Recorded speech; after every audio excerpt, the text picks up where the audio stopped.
Okay. Welcome, everyone, to the RSA. Thanks for joining us tonight. I'm very excited about hearing from Peter Rees in a few moments. I just wanted to remind you that we'd like to be uninterrupted by the sound of mobile phones.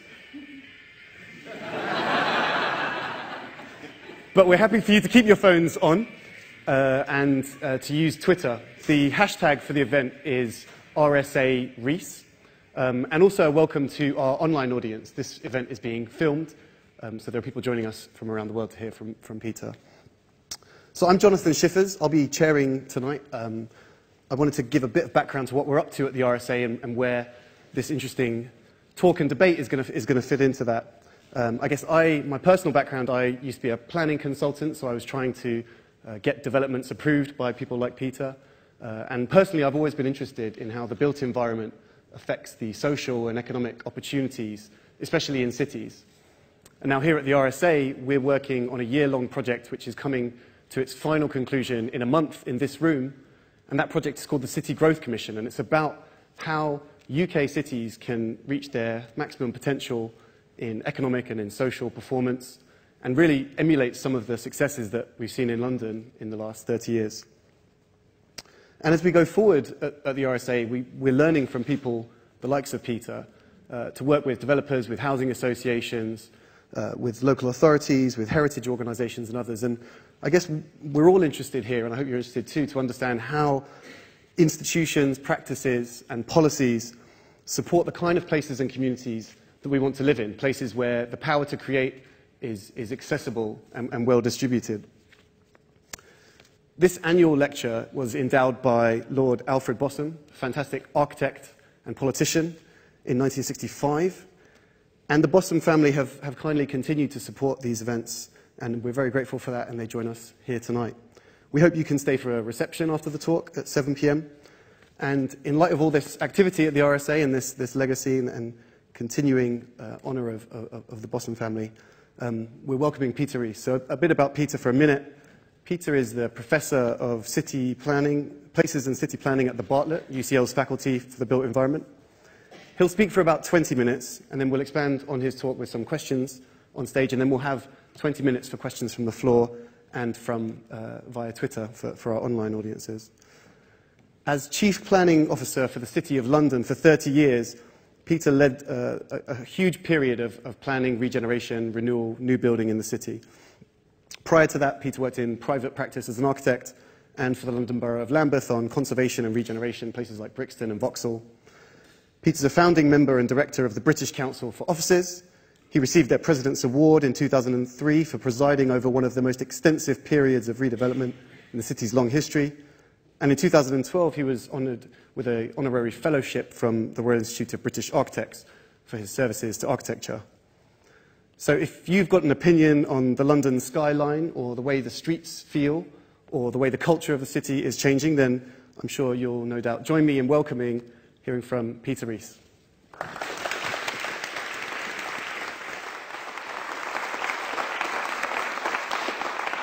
Now, you may be a little surprised that a lifetime planner is standing before you and isn't going to show you a PowerPoint presentation. I always say to my students, you'll never catch me using PowerPoint or sitting you in a lecture theatre.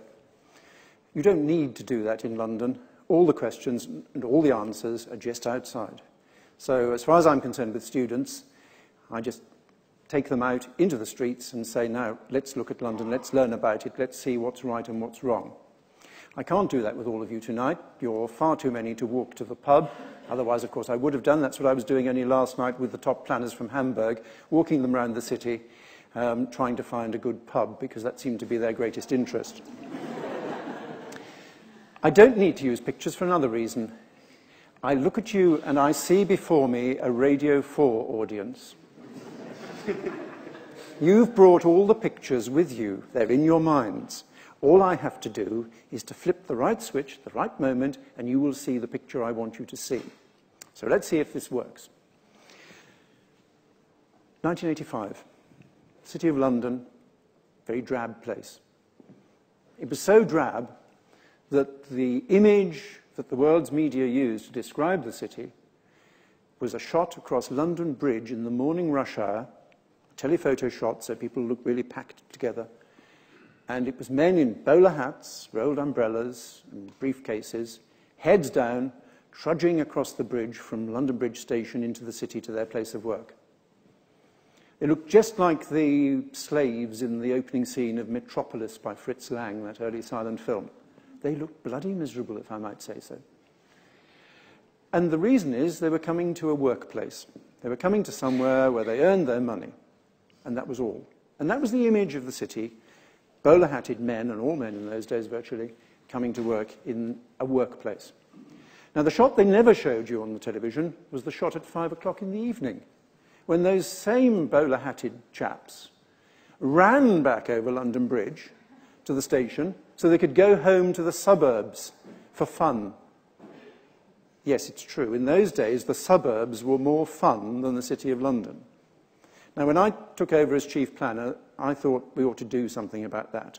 And there was a great imperative to do something about that, because the government had just announced in 1985, just before I was appointed, that financial services were going to be deregulated the following year. And that meant that the rest of the world could come and grab a slice of London if it wanted to. They could come and take part of the financial sector. They could come and deal in financial instruments and currency exchange and all of the other things that had previously been allocated purely to British companies, to British banks and British stockbrokers.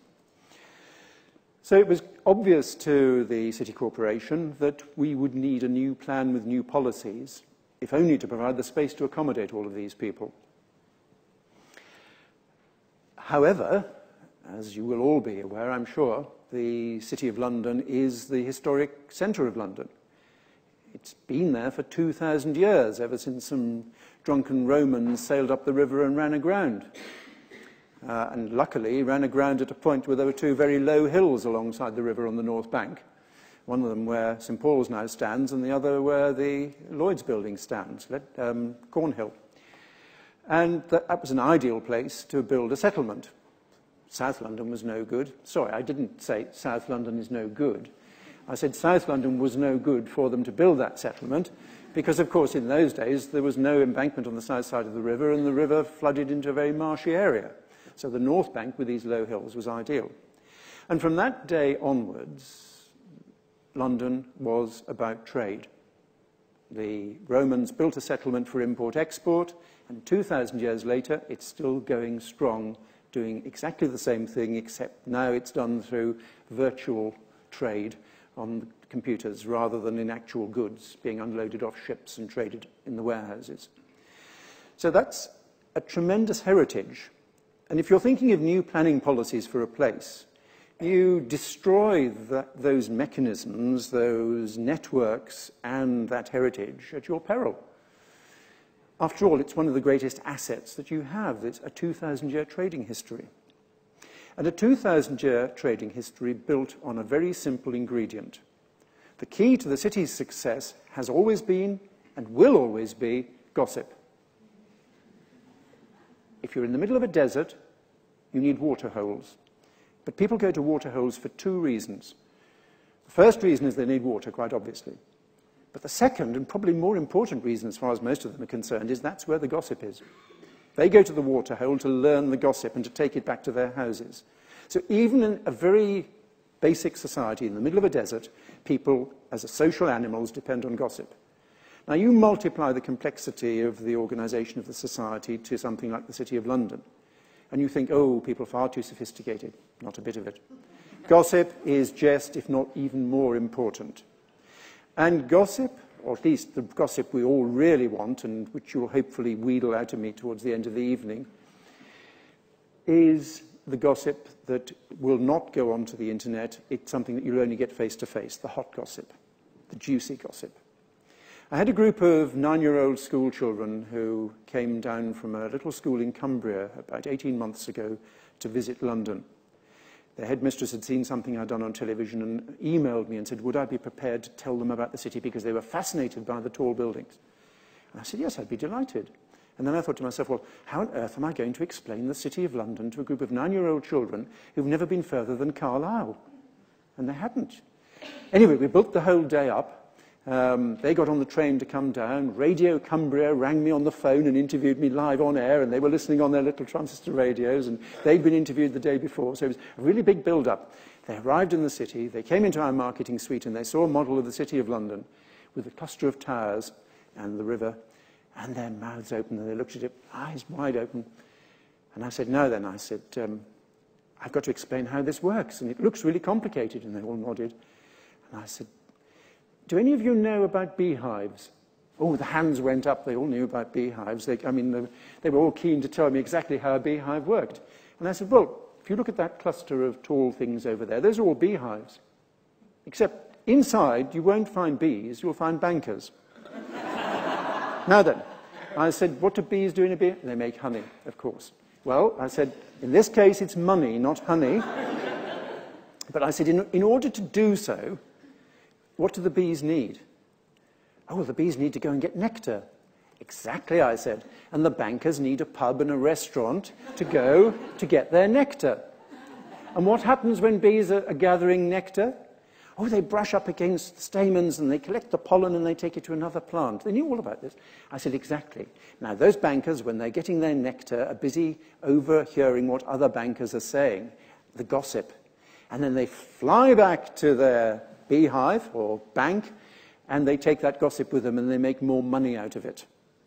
And a few days later, I had this wonderful card with a drawing on the front, painting, in fact, on the front, of pinstriped bankers with wings flying through the alleyways of the city. And I thought to myself, well, okay, the 9-year-olds understand how the City of London works. It can't be that complicated. Even a banker should be able to understand.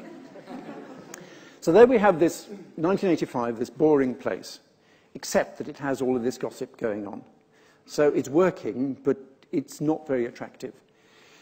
And people from other countries who wanted to take up business in the city needed a rather different product. They were used to something very different. They were used to cafe society. They were used to businesses in areas which had other attractions, had nightlife, had hotels nearby, and all of the other things you need for a more rounded place. So we thought that the answer in the city was to make it a more varied and more rounded place to attract the companies that wanted to be in London, and more importantly, to attract the best staff from around the world and to retain them. There were people who had other ideas.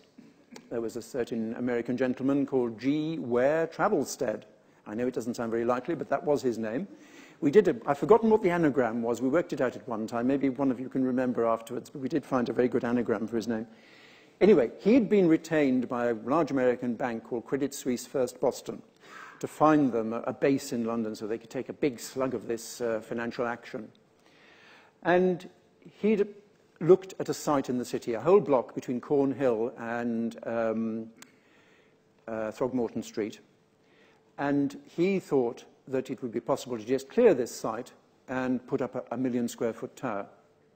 And he seemed very surprised when the city corporation said, well, there are listed buildings, there's ancient monuments, there are a couple of livery halls, and the whole lot's in a conservation area. And anyway, it isn't a square site, so why would you be putting a square building on a very irregular medieval plan? And he said, well, because we're a very powerful bank. Why don't you do what we say? It's usually, you know American logic, I'm sure you've heard it elsewhere. And we obviously couldn't do that, wouldn't do that, didn't want to do that. And in a fit of pique one day, he went off for a walk around Docklands, came across an area where Mr. Heseltine and Margaret Thatcher had declared there should be a planning-free zone at a place called Canary Wharf. And he said, what's this for? And they said, well, it's to build small factories to re-employ the unemployed dockers in Docklands. And he said, there are no rules? He said, no rules. No planners? No planners. Is there anything to stop me building Manhattan here? Oh, well, I suppose not. We hadn't thought of that. So, well, we all know what happened next. So here we have Canary Wharf being developed in the American model of how to do things, which, by the way, means building 1 million square foot towers with very large floor plates, which has dark space in the middle.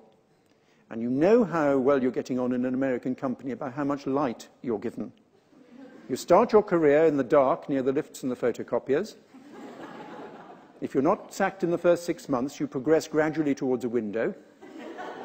Then you move towards the corner of the building and have 2 windows. And if you're really successful, you start to go up floor by floor to the top.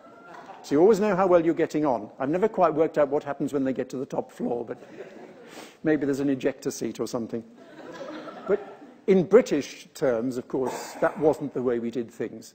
And it doesn't allow for gossip, other than internal gossip. The whole concept of the American company was bring everybody in before 9 o'clock in the morning, keep them there till as well long after 5 in the evening as you can, provide all the things they might need, like swimming pools and gyms and bars and cafeterias inside the building, so they won't need for anything. And that'll produce a wonderfully efficient company, because you can keep an eye on them. No, it won't, because the only gossip they'll get is the internal gossip. What you want your staff doing is walking from meeting to meeting between buildings in a real place, where they'll bump into people, where they'll overhear things, where they'll pick things up on the grapevine as they go around. That's what we had. So we realized what we had to do was to try and produce a city that could provide extra accommodation and at the same time keep those networks. Luckily, there were a couple of developers called Lipton and Bradman, Sir Stuart Lipton and Godfrey Bradman, who were planning a redevelopment on derelict railway land at the northern edge of the city at a place that became known as Broadgate. And that showed that you could build what we called ground scrapers, buildings of no more than 10 stories in height, around good public spaces with shopping and bars and cafes and all of the other facilities that people needed, better connected to public transport, and with excellent areas that people would want to come and visit. The space in Broadgate, the Broadgate Circus, became the most popular public space in the city within 1 week of opening. So the spaces were working. And as a planner, that gives me the greatest thrill. Any fool can design a good building. It takes a genius to design a good space. And a place needs good spaces. Good architecture is a nice add-on. It's a nice extra. It's the icing. But if the cake isn't made from good ingredients, good architecture won't do anything for you. Get the spaces right, get the permeability right for the pedestrians to walk through, places they want to be, and the place will come alive. So Broadgate offered us an opportunity to build a slice of new city, to expand with a model that fitted with the way the city worked. And there were countless other sites through the city which followed that sort of example. Another excellent example, of course, is Paternoster Square. And there again, another brilliant space, a room of the city where tourists and office workers equally want to come and spend time, right next to Wren's wonderful masterpiece, and with a collection of varied architectural buildings around it, but the space again being the most important thing. The thing I like most about the achievement of Paternoster Square, having had the decade almost of angst over it, and the occasional flight in a helicopter to Highgrove to be told how I should be doing it better. That's the hot gossip. We'd better keep that for later, I think. There were all sorts of people saying how you should design it, that it should be a pastiche building next to the cathedral and that modern architecture didn't have a place there. But I knew all the time that the most important thing was to get the space right, to get it back down to ground level so people could pass through it. Do you remember the old 1960s and 70s Paternoster Square that lasted until the 80s, where you had to go up steps and across that windswept podium with slab blocks on it? Very unattractive, nobody wanted to go there. So we had to get the spaces right, and I think we did. But the thing I find most curious and fascinating is the other aim I had was to get Temple Bar back into the city.